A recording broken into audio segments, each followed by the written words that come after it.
With a roadmap out of the COVID restrictions, thoughts are naturally shifting towards a potential return to the office. After a year of mostly working from home, if we can, the prospect of commuting again raises mixed feelings. Some are clearly excited to get back to their old workplace. They miss the social interaction with their team, the face-to-face meetings, the opportunity to come up with new ideas together. Others, and I'm in this camp, never want to go back to the office again. I closed one of my offices for good at the end of last year. We've still got two, and the future of one of those is currently undecided. In this video, I'm arguing that the new normal is not a return to the office, at least not on a full-time basis.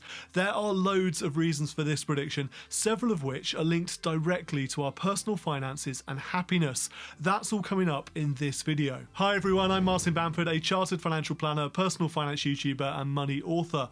On this channel, I talk about personal finance, investing and happiness. I make these videos to help you become wealthier and happier. If that sounds like a great result, click on that little red subscribe button to become part of our subscriber community. It's completely free and you'll never miss an episode. I started thinking about this one after seeing the government getting criticised for a new advert which encourages people to continue working from home.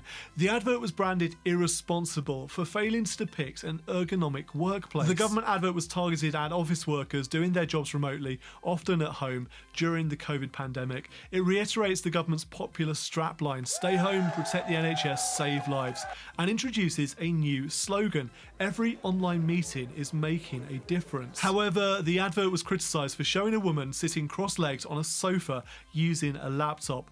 I suspect that's a fairly standard working from home setup for many people, but of course it's not the best for our health. It risks long-term back and joint problems. The British Safety Council wants the government to pull the advert, saying it implies that people working from home should be working from their sofas. This attitude, they say, shows a complete lack of understanding around the health and safety, the musculoskeletal conditions that can arise from a poor work setup, and the wider impact on worker health and well-being. This highlights a significant issue when it comes to working from home, right? When this pandemic kicked off and we were all told to work from home if we could, it caught us off guard. My initial working from home setup was a desk I brought home from the office at one end of our bedroom. It did the job for a while, but I quickly started struggling with insomnia, getting up in the middle of the night to answer a few emails or write an article. I just couldn't separate work and life effectively. That was almost a year ago now, and personally I dealt with it by building a log cabin at the end of our garden, the space I now refer to as the shed quarters. It means that I can lock a door at the end of the day and I can have a distinct space from which I can work, but I know that's not possible or affordable for everyone. We've heard this week from the Prime Minister talking about returning to offices. He said, because in a few short months, if all goes according to plan, we in the UK are going to be reopening our economy, and then, believe me, the British population will be consumed once again with their desire for the genuine face-to-face meeting that makes all the difference to the deal or whatever. There's a personal finance element to this debate. New research has found that people who switched to remote working at the start of the first pandemic have saved an average of £1,386 in travel expenses. The research from Money Supermarket found that around a third of Brits have been working exclusively from home since the start of the first lockdown last March. With the government urging us to keep working from home until June, these remote workers will save on average a further £378 by not commuting during the next 3 months or so. There's a potential rather significant cost saving if this switch to flexible working is made permanent post-pandemic. The research found that by working from home 2 days a week, we could save an average of £576 a year on commuting costs. Not buying lunch while out at the office could save a further £480 a year based on that move to a couple of days a week in the office. It's not all good news from a personal finance perspective. Working from home costs us money too. The research also found that energy bills have gone up during the pandemic, rising by an average of £52 a month. Extra spend on broadband connections has also added to the cost of working from home, an average of £25 a month.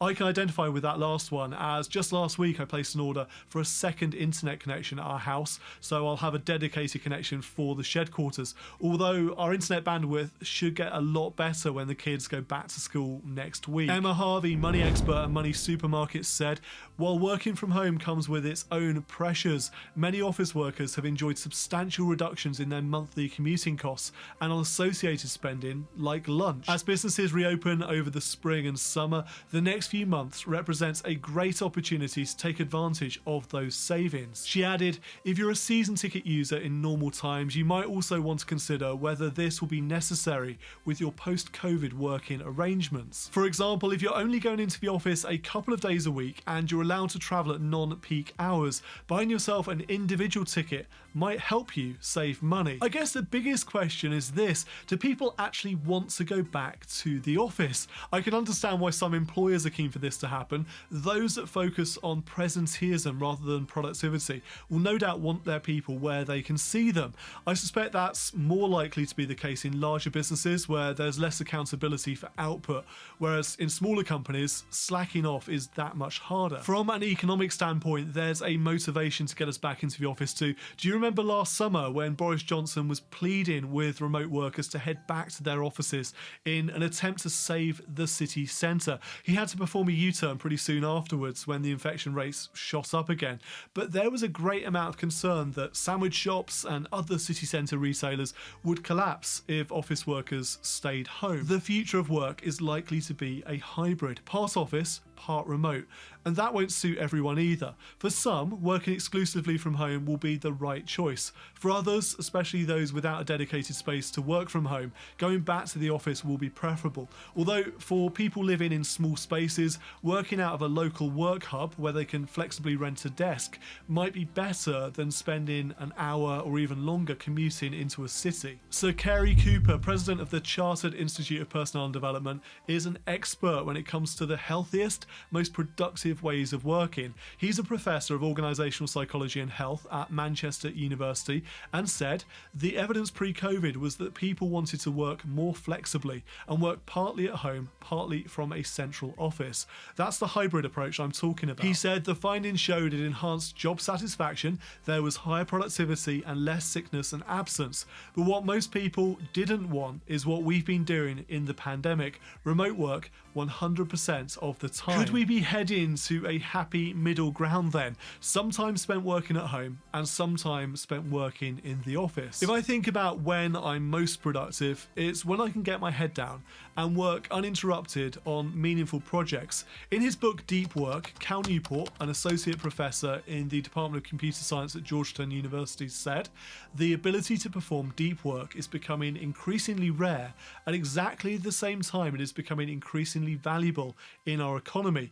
As a consequence, the few who cultivate this skill and then make it the core of their working life will thrive. Deep work, by the way, is defined as professional activities performed in a state of distraction-free concentration that push your cognitive capabilities to their limit. These efforts create new value, improve your skill, and are hard to replicate. I love getting deep work done, but I like some social interaction too. When I was chatting to my team about this earlier in the week, we're all looking forward to the return of the rule of 6 at the end of this month. So, assuming the weather is good, we can meet up in the village, we can sit outside a cafe together to enjoy a coffee and a catch-up.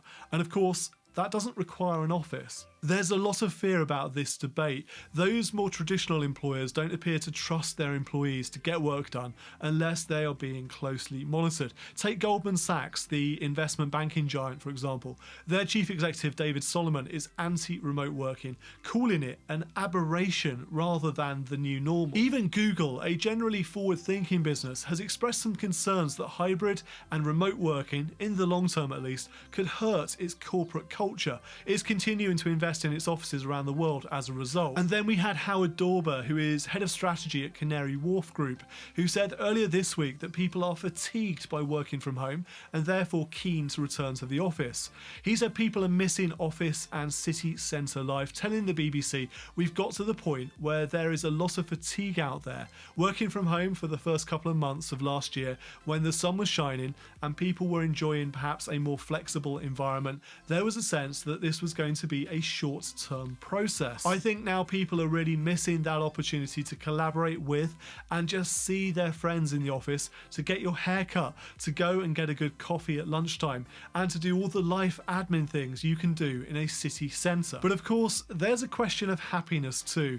We know that working from home, on balance, saves us a great deal of money.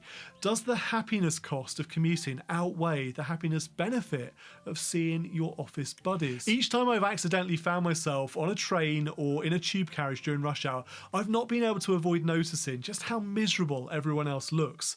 Is that just my perception of a knackered, unhappy commuter, or is it reality? In a 2019 study called How Commuting Affects Subjective Wellbeing, the authors found that longer commuting times are associated with lower job and leisure time satisfaction, increased strain, and poorer mental health. While longer commute times were not associated with lower overall life satisfaction, that came down to the ability to balance the negative aspects of commuting with the wider benefits, including access to employment, earnings, and housing. I'll link to that study in the description if you want to take a look at it in full. On the flip side, the study found that working from home was associated with increased job satisfaction and leisure time satisfaction. They concluded that if you have to commute, it's preferable to make a short commute and to walk instead of using other forms of transport. I think the world has moved on a great deal in recent years. Leaving COVID aside, technology has made this remote working revolution possible.